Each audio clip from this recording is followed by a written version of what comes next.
नमस्कार बच्चों, आपको याद होगा पिछली वीडियो में हमने ये जानने की कोशिश की थी कि what is Euclid division lemma and how it works.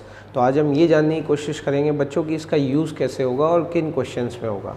आप देख रहे हैं आपके सामने टाइप 1 है, तो आज हम इसी प्रकार के क्वेश्चंस में यूक्लिड डिवीजन लेमा का यूज़ करके देखेंगे। आइए स्टार्ट करते हैं।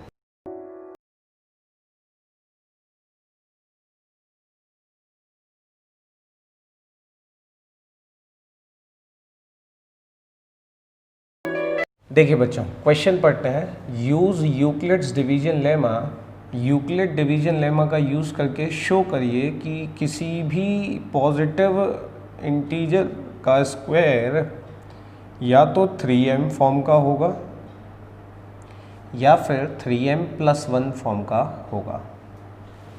क्लियर है बच्चों? जहाँ पर m जो है वो कैसा भी इंटीजर हो सकता है, यानी कि m की वैल्यू कुछ भी हो सकती है। ये है बच्चों क्वेश्चन। अब अगर आप ध्यान दें तो यहाँ पर लिखा हुआ है 3m।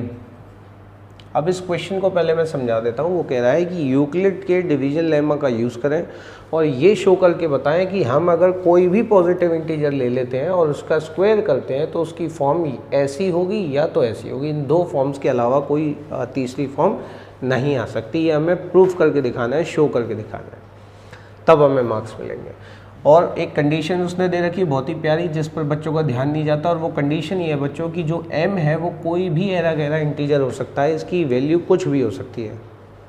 क्लियर है? बशर्ते ये इंटीजर होना चाहिए। तो अब हम क्या करेंगे? आप देख रहे हैं यहाँ पर 3m दे रखा है या फिर 3m+1 दे रखा है। क्लियर है बच्चों? अगर ध्यान दें तो मैं 3m को 3m+0 लिख सकता हूँ। तो ये फॉर्म अगर आप ध्यान दें तो BQ+R, और ये फॉर्म भी अगर आप ध्यान दें तो BQ+R। देखिए BQ+R, और आपको याद होना चाहिए B क्या होता था? B होता था डिवीजर, जो डिवाइड करेगा किसको?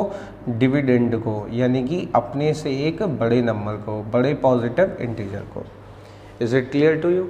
इसका मतलब ये हुआ बच्चों कि इस क्वेश्चन को पढ़कर मुझे दो चीज़ें पता चल रही हैं। पहली ये कि हमारे पास जो डिवीजर है वो है 3।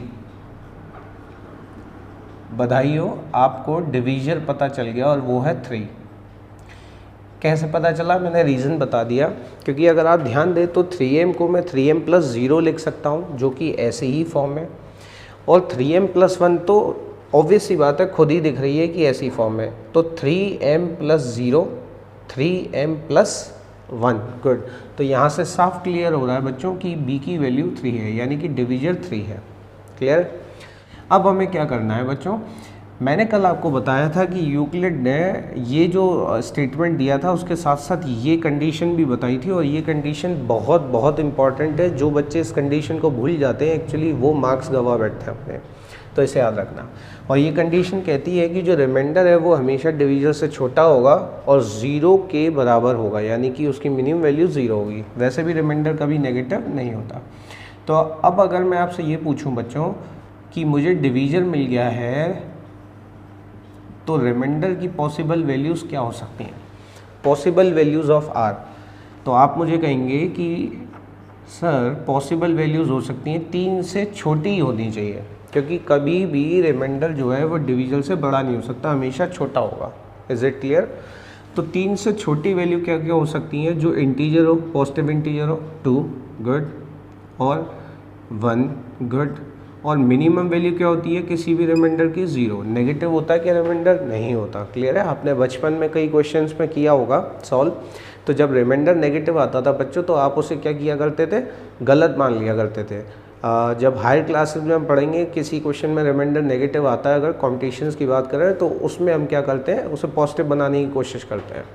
आपने 9th क्लास में भी हो सकता है किया होगा कुछ क्वेश्चंस में ऐसा। तो कितने बच्चों को ये समझ में आ गया कि क्वेश्चन पढ़ते ही मुझे ये पता चल रहा है कि भाई मेरे पास डिवीजर जो है वो 3 है, और अगर डिवीजर 3 है तो R की पॉसिबल वैल्यूज़ मैं निकाल सकता हूँ। किस कंडीशन से? इस कंडीशन से। This is very important condition to solve these questions. If you are not capable of reminding this, तो आप मान लीजिए कि आपसे क्वेश्चन नहीं हो पाएगा फिर। क्लियर? एक मज़ेदार बात और, b की वैल्यू जितनी भी होगी उतने ही पॉसिबल केसेस बनेंगे। आप देखेंगे कितनी पॉसिबल वैल्यूज़ हैं? 3, क्योंकि b की वैल्यू 3 है। यदि b की वैल्यू 5 होती इस क्वेश्चन में, 5 यहाँ होता, 5 यहाँ होता, तो यहाँ भी 5 होता, तो फिर यहाँ पर 5 केसेस बनते, 4 3 2 1 0। इसका मतलब ये है बच्चों कि b की जो वैल्यू होगी, अगर b की वैल्यू 5 है तो 5 केसेस बनेंगे, यानी कि रिमाइंडर की 5 पॉसिबल वैल्यूज़ होंगी। और यदि b की वैल्यूज़ 10 है तो फिर रिमाइंडर की 10 पॉसिबल वैल्यूज़ होंगी और 10 ही केसेस बनेंगे। Is it clear to you? चलिए, अच्छा, जब केसेस ज़्यादा बनेंगे तो हम कुछ स्मार्टनेस दिखाने की कोशिश करेंगे, कोई और कंसेप्ट भी उसमें लगाएंगे, फंडा लगाएंगे, बट ये बेसिक है तो इसे आप क्लियर स्टार्ट करते हैं। ठीक है, तो स्टार्ट करें बच्चों। चलिए, तो अब हम क्या करने वाले हैं, हम सबसे पहला केस उठाएंगे बच्चों, और सबसे पहला केस जो है वो हमेशा रिमाइंडर 0 वाला होता है।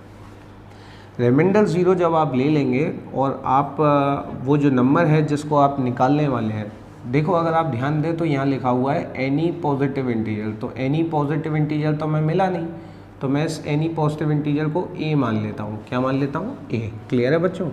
आप चाहें तो इस बात को लिख भी सकते हैं, आपको लिखना पड़ेगा लेट ए बराबर एनी पॉजिटिव इंटीजर, यानी कि इस क्वेश्चन में जिसकी बात हो रही है उसे मैंने ए मान लिया है। आर की पॉसिबल वैल्यूज़ कितनी है? 3। तो आइए स्टार्ट करते हैं। सबसे पहले केस 1 पढ़ेंगे बच्चों। केस 1 में सबसे मिनिमम वैल्यू लेते हैं और वहीं से स्टार्ट करते हैं। अगर आर 0 है बच्चों और बी की वैल्यू 3 है तो ए क्या हो सकता है? तो आप बोलेंगे बाय यूक्लिड्स डिवीजन लेमा, एक ही बार लिखनी है ये चीज़, लेकिन Euclid's division lemma we know a बराबर बी क्यू प्लस आर। क्या हम सब जानते हैं ये? बिल्कुल जानते हैं। क्लियर है बच्चों? अगर b की बात करें तो क्वेश्चन में पहले ही हमें पता चल गया 3 है, और r की बात करें तो केस 1 में कितना है? 0। अभी केस 1 चल रहा है तो इसे मैं लिख सकता हूँ 3q। क्लियर है बच्चों? क्या मैं इस 3q को 3m लिख सकता हूँ? आप कहोगे ये कैसे होगा? चलिए कोई बात नहीं, अब हमें क्या करना है, ध्यान से सुनिए। तो a की वैल्यू हम इस प्रकार से 3q लिख सकते हैं। क्लियर है बच्चों? अब अगर आप क्वेश्चन पढ़ें तो स्क्वायर करना है, तो मैं दोनों तरफ स्क्वायरिंग करूंगा बच्चों, क्योंकि जैसा क्वेश्चन कह रहा है वैसा ही हम करते हैं। तो a स्क्वायर की वैल्यू हो जाएगी 9q स्क्वायर, इसमें से मैं 3 बाहर ले लूँगा, तो 3q स्क्वायर को मैं लिख सकता हूँ m। तो बताइए a स्क्वायर की वैल्यू क्या आ गई? m, जहाँ पर m की वैल्यू क्या है? 3q square. देखो मैं ऐसा क्यों कर पा रहा हूँ, सारे बच्चे ध्यान से सुने, ध्यान से सुनिएगा। m जो है वो कोई भी इंटीजर हो सकता है, तो हर केस में m की वैल्यू चेंज हो सकती है। इस बात को सारे बच्चे समझ लें, हर केस में m की वैल्यू चेंज हो सकती है, लेकिन हमें स्क्वायर तो करना ही पड़ेगा। तो आपने क्या देखा, इस स्क्वायर की वैल्यू क्या इस फॉर्म में आ गई? बिल्कुल आ गई। अब अभी कितने केस और रह गए? 2 केसेस और रह गए हैं, तो उनको भी लेकर मुझे प्रूफ करना पड़ेगा कि या तो यही फॉर्म आएगी या फिर यही आएगी। अगर इन दोनों के अलावा कोई और फॉर्म आ गई, इसका मतलब हमारा क्वेश्चन गलत हो गया। क्लियर है? तो केस 1 के बाद अब केस 2 और केस 3 में यहाँ सॉल्व करके दिखा रहा हूँ आपको, देखिएगा सारे बच्चों।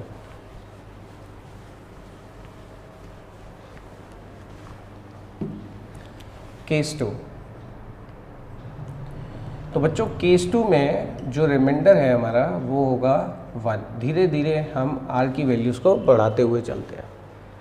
तो बच्चों जैसे ही मैं r की वैल्यू 1 लूँगा और b हमारे पास पहले से ही फिक्स है, तो बताइए a क्या हो जाएगा? तो हमारे पास a क्या होता था? bq plus r, standard form याद है, जहाँ पर मैं b कितना लिखूँगा? 3, और r की वैल्यू क्या है बच्चों केस 2 में? 1। बहुत बढ़िया, दिस इज़ a। लेकिन हमें क्या करके दिखाना है बच्चों? स्क्वायर। तो फिर दोबारा से मैं क्या करके चेक करूँगा? स्क्वायर। तो क्या देखा मैंने? स्क्वायर करते ही कुछ ऐसा आ जाएगा, 3q प्लस 1 का होल स्क्वायर हो जाएगा, 3q का स्क्वायर प्लस 1 का square plus 2 into a plus b का whole square, a square plus b square plus 2a into b, यानी कि 3q इंटू 1। तो बच्चों जब आप इसे सॉल्व करेंगे तो ये कुछ इस प्रकार बन जाएगा। क्लियर है? अब मैं क्या करने वाला हूँ, चूँकि मैं जानता हूँ कि 1 कॉमन नहीं आएगा तो मैं उसे लास्ट में लिख देता हूँ, और मैं इन दोनों में से जो भी कॉमन ले सकता हूँ वो बाहर कॉमन ले लेता हूँ। सिर्फ 3 कॉमन ले रहा हूँ। अब आप ज़रूर सोचेंगे कि सर आप 3 कॉमन ही क्यों ले रहे हैं बार बार? क्योंकि मुझे 3 चाहिए आगे, और पीछे एक ऐसा अगर इंटीजर चाहिए जिसकी वैल्यू कुछ भी हो सकती है, और लास्ट में 1 चाहिए। तो अब अंदर क्या बचेगा अगर मैं 3 कॉमन लूँ तो? Q भी कॉमन आएगा, लेकिन मैं Q कॉमन नहीं ले रहा हूँ, मुझे सिर्फ 3 कॉमन चाहिए था। 1 को क्यों लास्ट में रखा? क्योंकि ऑब्वियस सी बात है 1 से 3 कॉमन नहीं आ सकता। अगर यहाँ 4 होता तो मैं उसे 3 + 1 तोड़ लेता।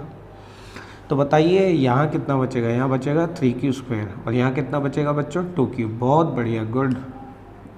मुझे बताओ इसको मैं क्या मान सकता हूँ? M। तो ये क्या हो गया? 3M + 1। लेकिन ये आपको लिखना पड़ेगा वेयर M = 3Q² + 2Q है।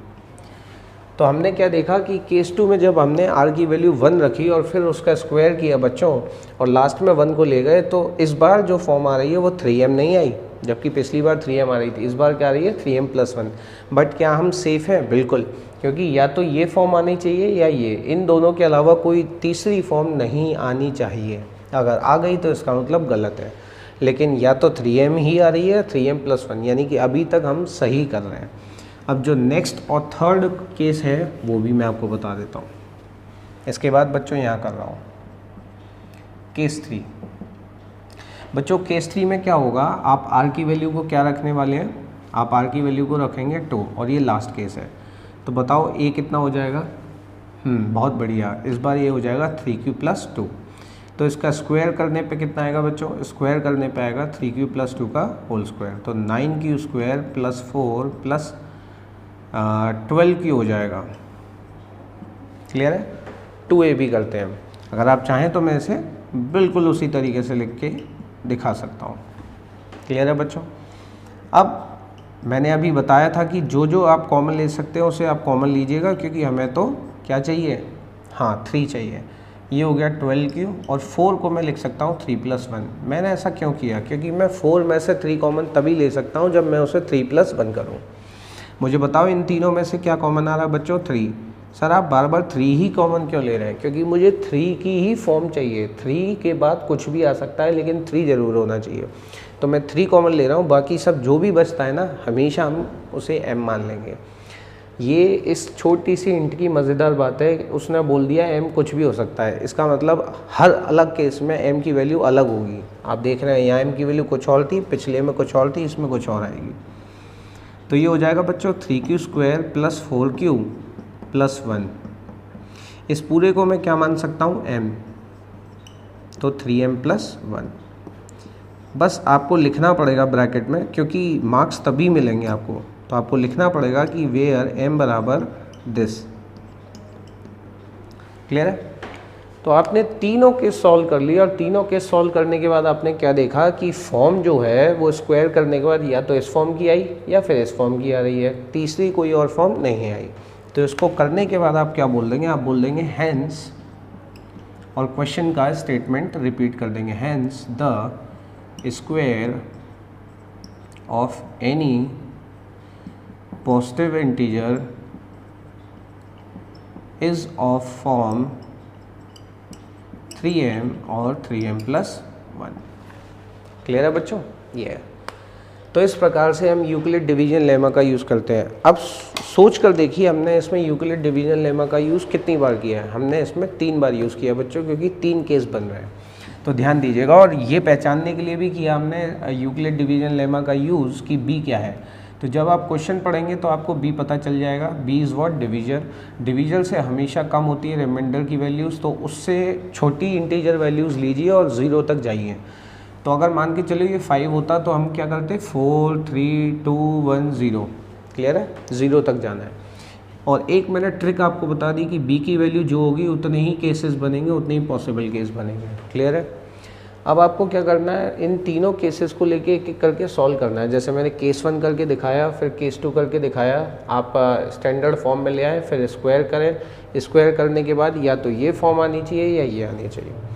तो इस प्रकार आप तीनों केस सॉल्व कर देंगे, और तीनों केस सॉल्व करने के बाद क्वेश्चन की ही लाइन लिख देंगे लास्ट में, जो है कि इससे साबित होता है कि जो स्क्वायर है किसी भी पॉजिटिव इंटीजर का, वो या तो इस फॉर्म का होगा या इस फॉर्म का होगा, जहाँ पर M हर केस में अलग अलग है। क्लियर है बच्चा? चलिए, तो अब एक ऐसा ही क्वेश्चन मैं आपको होमवर्क के लिए दे रहा हूँ।